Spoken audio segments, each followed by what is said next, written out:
यही वाली नहीं, वृद्धांबिका शब्द वहाँ है। तो ये बुढ़िया माई गांव में इसलिए बोलते हैं कि संस्कृत में इनका नाम वृद्धांबिका है। वृद्धांबिका का मतलब दुनिया की सबसे पुरानी देवी, यानी आद्या शक्ति, पराम्बा। हमारे गुरुजन बड़े तपस्वी किस्म के 25 महापुरुष इस गद्दी पर पहले हुए हैं। 26वें क्रम में 29 साल से मैं सेवा में, यानी इस पीठ की सेवा कर रहा हूँ। उन गुरुजनों ने अपनी जो शक्ति आराधना की, उसका ये स्थान है जहाँ पर महापुरुष लोग अपनी आराधना करते थे, जिनका ये पूर्वांचल में कम से कम 7 जिला 8 जिला गुरु घराना है। 300 गांव मेरी परंपरा के लोग इस मुल्क में हैं, जिसमें तमाम किस्म के बहुत सारे लोग हैं। आदरणीय अध्यक्ष जी भी उसी में मान लेता हूँ मैं, मध्यपुर क्षेत्र है। तो वृद्धांबिका शब्द को गांव के लोगों ने बूढ़ी माँ कह दिया। मिट्टी की प्रतिमा तो तस्मिन् पुल्ये देव्या कृत्वा मूर्ति मही मही अर्हणा चक्रतुस्तस्या पुष्प धूपाग्नितर्पणैः। 700 श्लोकों में एक श्लोक बोलता है उसमें कि एक ऋषि मुनि महात्माओं ने एक ऐसी माँ की स्थापना की जो मृणमयी मूर्ति थी और नदी के तट पर। ऐसा लोकेशन देख करके हमारे गुरुजनों ने भी, वेसो नदी बह रही है, उसके तट पर यह स्थान हथियाराम है। हथियाराम यहाँ के बाबा जी के नाम पर पड़ा। वो हाथी बन करके इस विराट जंगल में अपना राम राम करते थे। तो गांव वालों ने बाबा जी का नाम हथियाराम बाबा जी, उनके नाम पर ये 900 वर्षों से मठ चल रहा है। ये जो इमारत, जो घर है, ये 900 साल पुराना। इसकी दीवारें 3.5, 4, 4, 5, 5 हाथ चौड़ी है। इसमें एक भी ईंटा नहीं, टोटली मिट्टी से बना हुआ। इसके ऊपर से हम लोगों ने माँ की पवित्रता के लिए चांदी से इसको ढक दिया। वरना ये जो घर है, ये दीवार है, इसके नीचे थोड़ा झांकिएगा तो लगभग 4 हाथ चौड़ी है दीवार। तो गुरुजनों का आदेश है, इसमें कुछ भी छूना नहीं है, मिट्टी जस की तस रहे। हम लोग 3-4 वक्त यहाँ आरती करते हैं। 4:30 बजे से लेकर रात 8 बजे तक भोग लगाते हैं।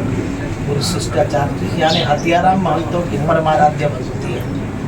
आदरणीय भागवत जी जैसे लोग यहाँ आकर के हर वर्ष एक बार मत्था टेकते हैं। ऐसे बहुत सारे सब विशिष्ट लोग हैं जो आते जाते हैं। आपके भी हम लोग सोचे थे, पर आदरणीय संजय जी वो भगीरथ निकले कि आपको यहाँ तक लाए।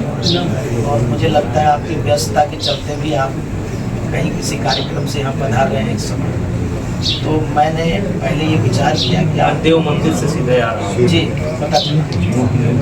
तो हमने विचार किया कि आज आप बुढ़िया माई के चरणों पर पूजन, हम लोग आपकी शुभकामनाएं सदैव करते रहे और हर वक्त करते रहे।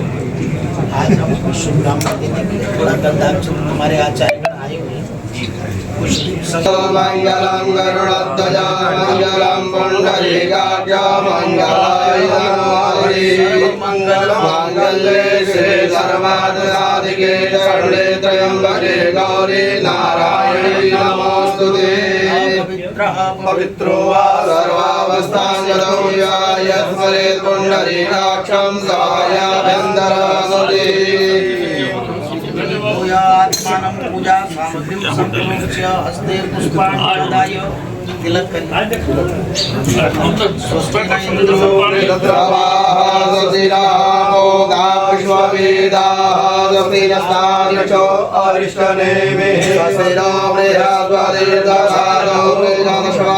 अक्षत भी लगा।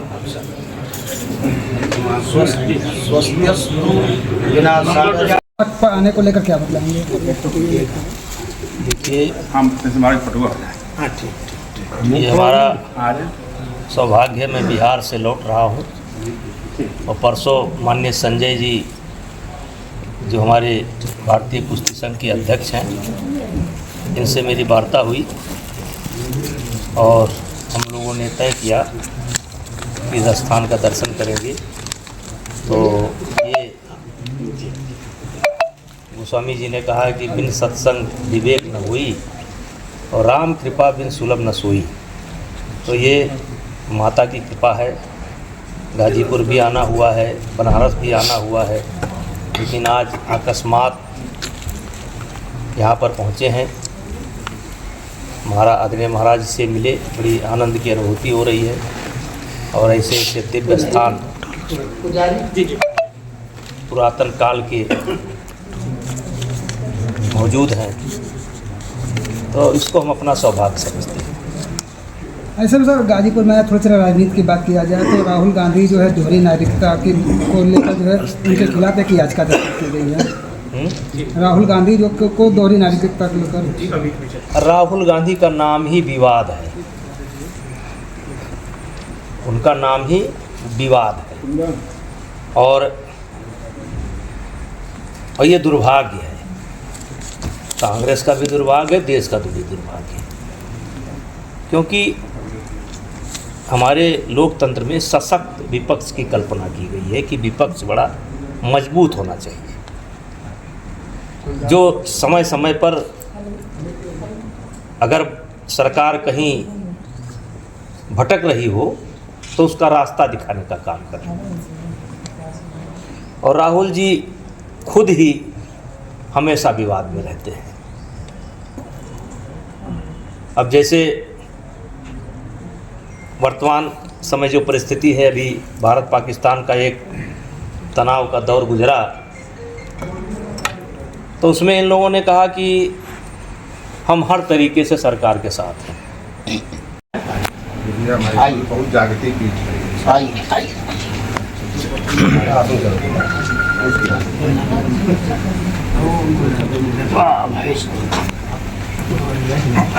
देखिए।